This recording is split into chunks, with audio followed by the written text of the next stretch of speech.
Let's talk briefly about about mortgage.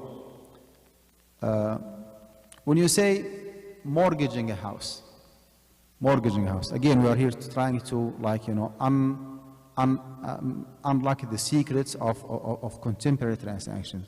What does it mean? What does it mean, mortgaging a house?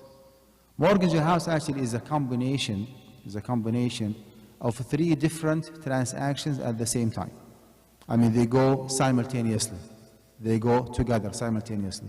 Transaction number 1 is a sale agreement or a sale contract. You, as a client, as a customer, buy a house from the landlord. And that is a straight halal transaction. وَأَحَلَّ اللَّهُ الْبَيْعَ وَحَرَّمَ الرِّبَا. So you're talking about sale contract, which is halal. Number 2, there is a loan agreement where the mortgage company, I'm talking about conventional mortgage, where the mortgage company pays the price of your house on your behalf to the landlord. So they pay on your behalf $100,000, and you have to pay it maybe $150,000 on 10, 15, 25, 30 years, whatever the payment plan might be. And we have a big concern here. Okay? We have a big concern here because the mortgage company is, quote unquote, lending you money. The mortgage company is lending you money. Okay? If it is an interest-free loan, $100,000 to be paid back $100,000, then you're good to go. But actually, it does not happen in the real life. So you take $100,000, and instead of taking it cash money, and you have the freedom of using the money in the way that you want, they pay it on your behalf. They write a check to the landlord and just pay him the price of the house on your behalf, which means 100% that they are lending you the money. So you are a borrower, and the mortgage company actually is the lender. We have a big concern when it comes to this particular, lending activity because it is an interest-bearing loan. Transaction number 3 is the mortgage one. Mortgage, according to the Quranic, definition, is a halal. Mortgage actually is to use the house as a collateral. I mean, you provide the house. You agree to offer your house as a collateral, okay, to secure the fund that you have borrowed from others. Well, taking or mortgaging the property of the borrower is permissible. In the matter of fact, it is sunnah, if this is the only way for you as a lender to secure your money. وَإِن كُنْتُمْ عَلَى سَفَرٍ وَلَمْ تَجِدُوا كَاتِبًا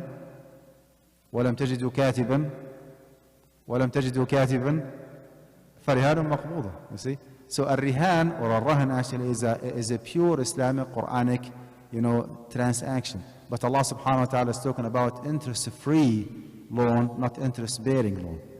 Okay? So as a principle, is it okay for the mortgage company to mortgage your property to secure their fund? Of course it is permissible because they want to secure their money. I mean, they have given you 100,000 and you will be taking your sweet time. We're talking about 10, 15, 20, 30 years until you pay the amount back plus interest. So as a concept, in order for them to secure their money, they ask for collateral. There is nothing wrong with that. Again, the main concern that we have here is the second transaction, which is the interest-bearing loan, where you borrow money with interest from the mortgage company. Is it reasonable to ask the mortgage company to lend you money with no interest? Of course no, because the mortgage company is not a charitable organization. It's not a Life for Relief or Zakat Foundation or ICNA Relief. I mean, it's a business. I mean, they want to make money, which is fine. We do not have any issue with that. However, it has to be done accordingly. It has to be, in order for them to make money, they have to do it accordingly, according to the Islamic principles, not according to the conventional, finance system. What is the Islamic principle here? Islamic principle is that in order for you to make money as a mortgage company, you need to take some risk. And this risk actually comes from the possession or the ownership of the property, which makes it clear that the mortgage company cannot proceed with the transaction before taking ownership. The mortgage company has to own the property, has to possess, has to collect the property, making sure that the property is the property of the mortgage company. So that risk actually is involved, so much so that if something happened to the property, to the house, before selling it back to you, or before renting it back to you, if something happened, who will be incurring the loss? It has to be the mortgage company itself. It has to be the mortgage company itself. And that's why whenever we have Islamic finance, genuine and sound Islamic finance, you will see it clear. You will see it clear that the Islamic mortgage company or the Islamic bank or the Islamic investment company, even if it is non-Islamic one, but they go with the Islamic principles, they have to buy the property, close on the property, becoming the exclusive owner of the property. And then after that, they can do whatever they want. They can go with lease to own option. They can go with the murabaha option. They buy it spot sale, the property spot sale for $100,000, and sell it back to you for maybe 150, with an installment of 10, 15, 20 years. If you zoom out and compare mortgage company with Islamic mortgage company, the outcome might be the same. The mortgage company paid $100,000 on your behalf, and you have to pay it 150, and the Islamic mortgage company, gave you 100,000, and you have to pay it back 150. So if someone does not have that solid, strong fiqh background, he might say, well, what is the difference? If I go with Countrywide or I go with Guidance Residential, it's going to be the same. It's $100,000 for $150,000. This actually misunderstanding has been raised a while ago. The matter of fact, Allah subhanahu wa ta'ala captured this misconception in the Quran itself. ذلك بأنهم قالوا إنما البيع مثل الربا وأحل الله البيع وحرم الربا. If you go like pure mortgage option, there is no ownership, there is no risk, there is no risk. The mortgage company actually goes through a very riskless transaction. They offer you $100,000 and you have to pay it back 150, guaranteed by law. You have to pay back the principal, you have to pay back the interest, you have to pay back the interest. The Islamic mortgage company does not offer you a loan. Rather, they buy the house either jointly with you, like you buy 5% and they buy 95% like what Guidance Residential does, or they might go with murabaha. They buy it spot sale for 100,000 and they sell it back to you for 150. Or they might go with the lease to own. They buy it again, close on it, become the owner, and they sign a long-term lease agreement with you. Either lease to own or just lease contract, and toward the end of the lease contract, they agree to transfer the title to you for maybe $1 or $10, just nominal price, to let it go. So before making money, they have to take a certain level of risk. They do not have to lose money, but they have to take the responsibility of ownership. This is actually what the Prophet ﷺ clearly indicated in several ahadith. نهى النبي صلى الله عليه وسلم عن بيع ما لم يقبض. Prophet ﷺ prohibited from selling before possessing, before owning, before collecting. وعن ربح ما لم يضمن. As well as he prohibited taking a profit without taking responsibility. وعن ربح ما لم يضمن. As well as he prohibited, taking profit without taking risk.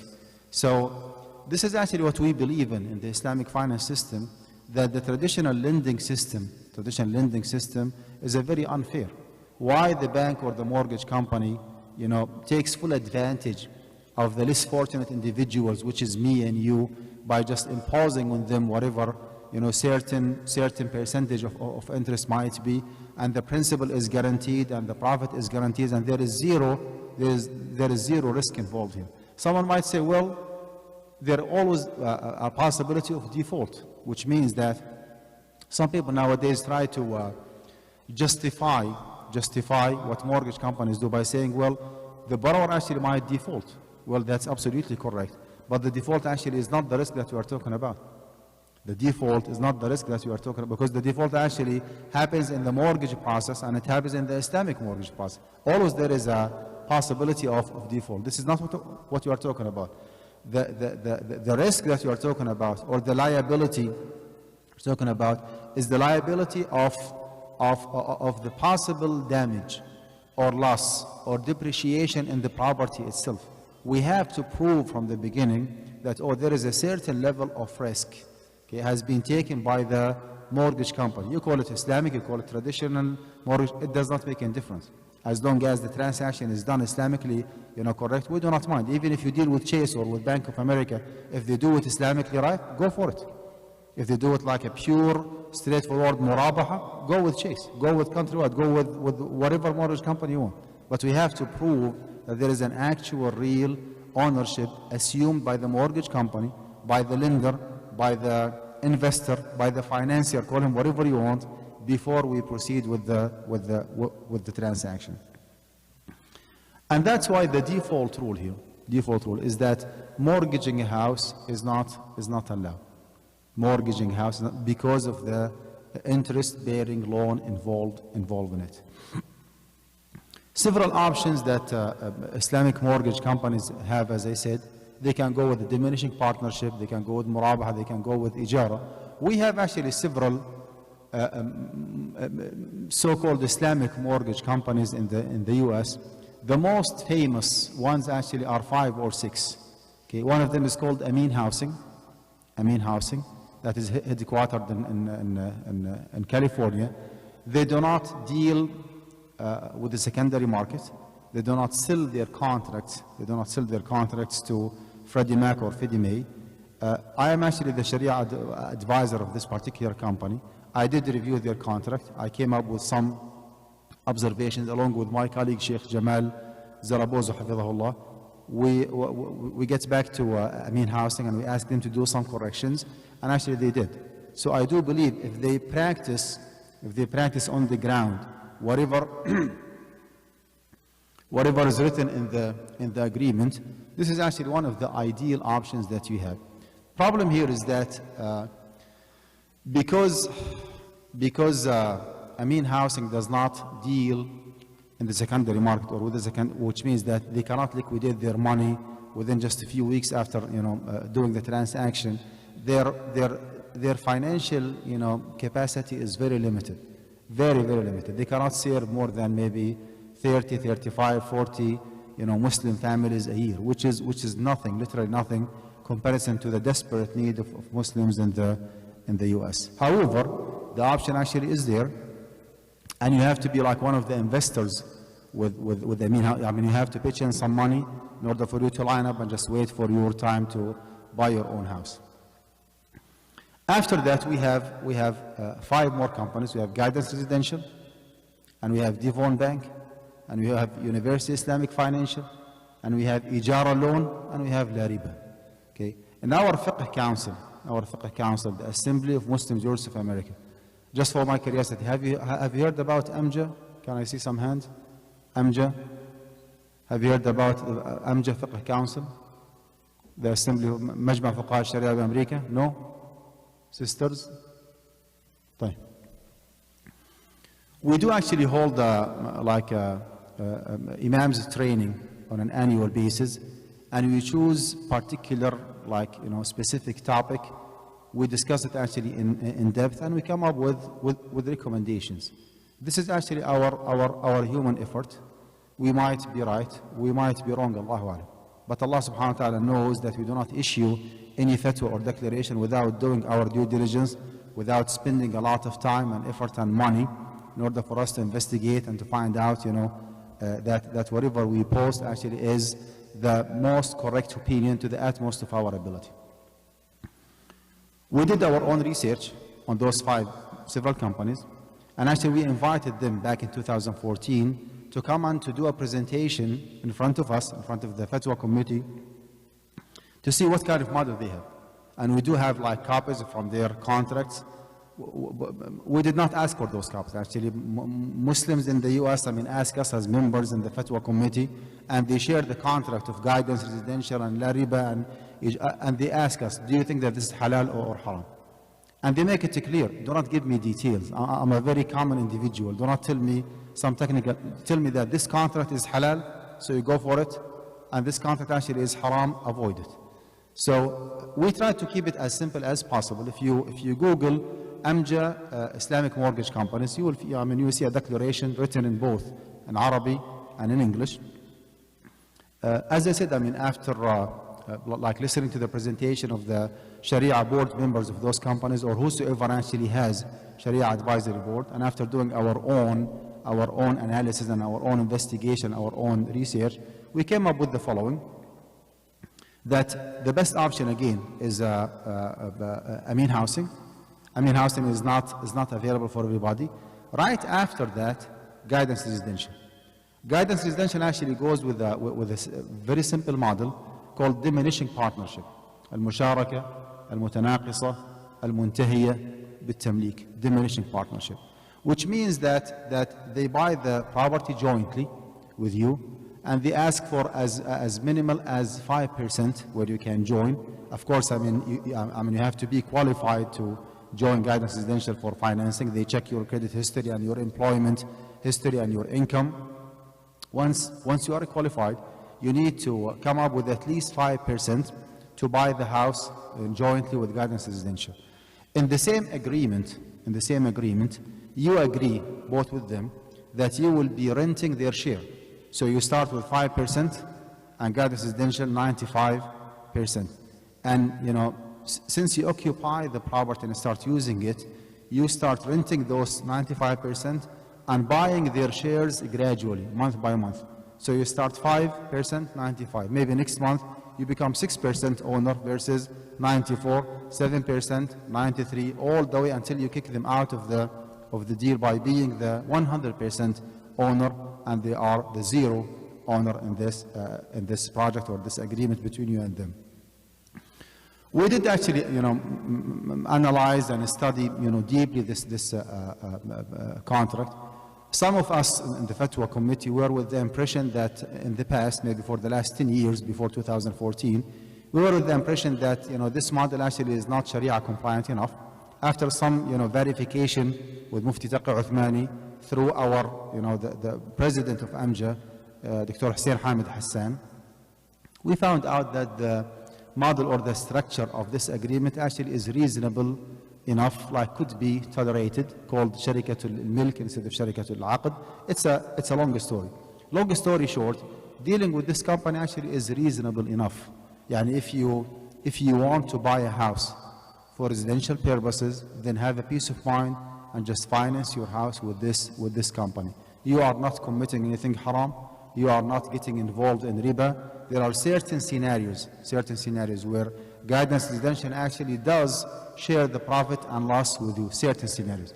And that's actually enough to permit the transaction, providing that they put their name on the title as an owner, along with yourself as a customer. And as I said, you start buying their share and renting the rest of their shares until you kick them out of the deal by becoming the 100% owner, and they are the 0% owner. There are some glitches in the contract here or there when it comes to property tax, when it comes to maintenance, when it comes to insurance. They have their own justification on why they do not want to share those expenses. Although, if you want to go with the ideal situation, if you want to go with the book, if we are partners, then we have to share the expenses. They said, well, you are the one who is occupying the property. So the property tax actually is utilized for the service of the resident himself. We are not living there. You enjoy the streets and the parks and the police, department and what else, the public school system. All these different services are funded, by the property tax. If you are the one who is living there, then you take care of your own tax. Is that something, reasonable? Does have, some logic behind it? Yes, actually it does. Okay, even if we agree that their approach is wrong 100%. Okay, just go with the worst case scenario, that they have to share their percentage of the tax. Being waived or excusing themselves from paying the property tax does not render the whole agreement to be an interest-bearing one, because the most important thing is what? Is the ownership. The most important thing is the ownership, and the ownership actually is there. Prophet ﷺ said, Al-Kharaju bid-Daman, Al-Kharaju bid-Daman, which means that profit follows liability. Do they make profit? Of course they make. Okay. Do they take some risk up to a certain limit? Yes, they take some risk. within the given circumstances as Muslims living in the US, providing that other Islamic alternatives are not as genuine, as sound, as legitimate as guidance residential, we reached to a conclusion as a fatwa committee that, this company is reasonable enough. As a matter of fact, some of us, including myself, we finance our own homes with guidance residential. After that, I'm going in order. Number one, are you following up with me? Number one is Amin Housing, and number two is guidance residential. And then we have number three, we have two different companies who are in the same level. Again, to the utmost of our ability, we might be right, we might be wrong. We might change our mind in the same way that we change our mind when it comes to guidance residential. We keep saying that guidance is not allowed for maybe 10 years. And then we discovered that we were mistaken. There is a way to justify it, and we changed our mind with the pleasure, actually. We do not have any issue, or anything personal against those companies. However, we have been entrusted by our community to, declare whatever we believe is correct. So to the utmost of our ability, guidance residential is a very reasonable option. If you want to buy a house, go with this option without even having hesitance or reluctance that you are doing something haram or something wrong. After that, you have two different companies.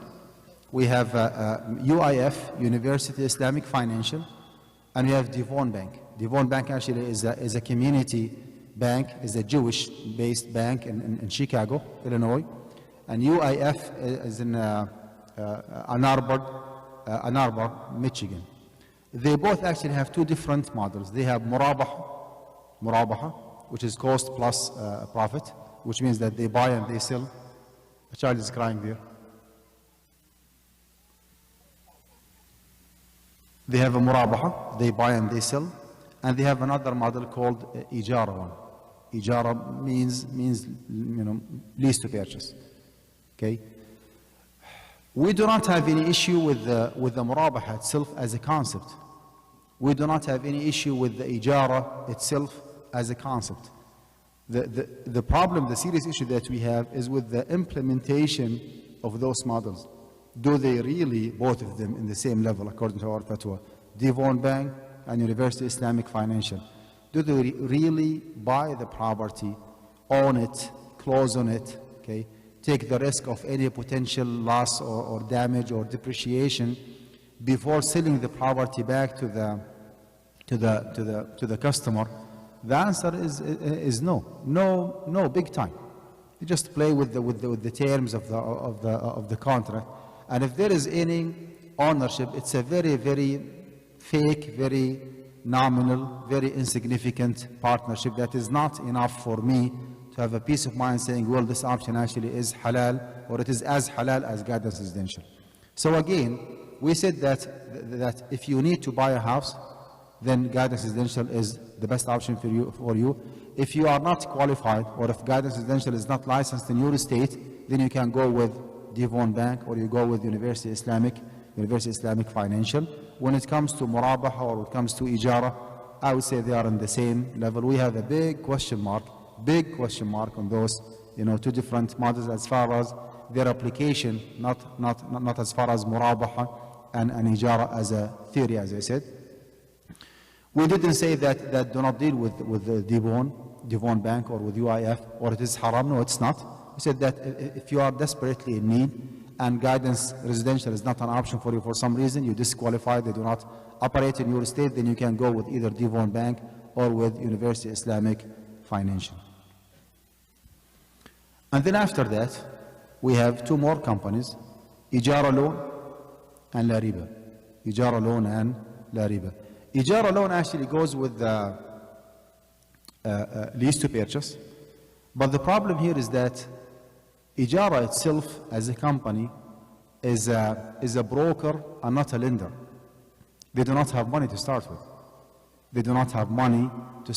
Guidance Residential does have some money. They have some, seed money where they started their business and they now liquidate and get back their money through the secondary market. University Islamic Financial is a bank. Devon Bank is a bank. So they are lenders. Technically, they are investors. They have money and they have a decision. They can make a decision. When it comes to Ijara Loan, they are not a bank to start with. They do not even have money to start with. And as they say here, no money, no honey, right? If you do not have money, you cannot make a decision. And this is actually exactly the case when it comes to ijara loan. They ask you the following: go ahead and just shop around for any conventional loan. Go to any bank you want, any conventional bank you want, any mortgage company you want, and get your application approved. Yastrullah. ليش يا بابا؟ ليش؟ Can someone take care of the girl, please? بسم الله عليك، بسم الله عليك. طيب. فرجت وكنت أظنها لا تفرج. الحمد لله. So they do not have money to start with. They tell you, go ahead and just shop around for any loan and get your conventional interest-bearing loan approved, and then you come to us. Okay, we have just a magic touch. Okay, we convert that interest-bearing loan into Sharia compliant one. How do you do so? He said, well, we establish what's called a trust. Trust actually is an entity, is a legal entity. It's like LLC, limited liability corporation. They establish something else called a trust. Okay, and they put themselves as a trustee, and they add you as a trustee. So that trust actually takes the money from the conventional mortgage company or conventional bank that you have been approved by. And the question here, how do they get the money? They borrow the money with interest from that bank. So instead of staying away from riba, you commit riba twice. How many times? Twice. Number one, when you approach Chase or Capital One and you apply for conventional loan, you get approved. This is violation number one. And violation number two, whenever the trust is established and you are a part of it, you are one of the trustees, and that trust actually walks to Chase that you have been approved by, and they take the money as a loan, as an interest-bearing loan. And that's why actually we said that dealing with the ijara loan is not an option, period. Is not an option, period. So you mortgage your house with Countrywide, with the Bank of America, or you mortgage your house with the ijara loan, to my knowledge, they are the same. Absolutely the same. I do not see any difference between the two. So this is not an option for you. And the last one, which is la riba. La riba actually literally means no riba, or riba free. If you check the actual agreement, okay, or contract that you need to sign, it's a straightforward riba. So la riba actually is the actual riba. They call it la riba just to give you the impression that, oh, mashallah, we are Sharia compliant and we follow the fatwa of Sheikh Al-Qaradawi or Sheikh XYZ. But when it comes to the actual agreement that you have to sign, it's a straightforward, mortgage agreement. You borrow money, and you pay interest.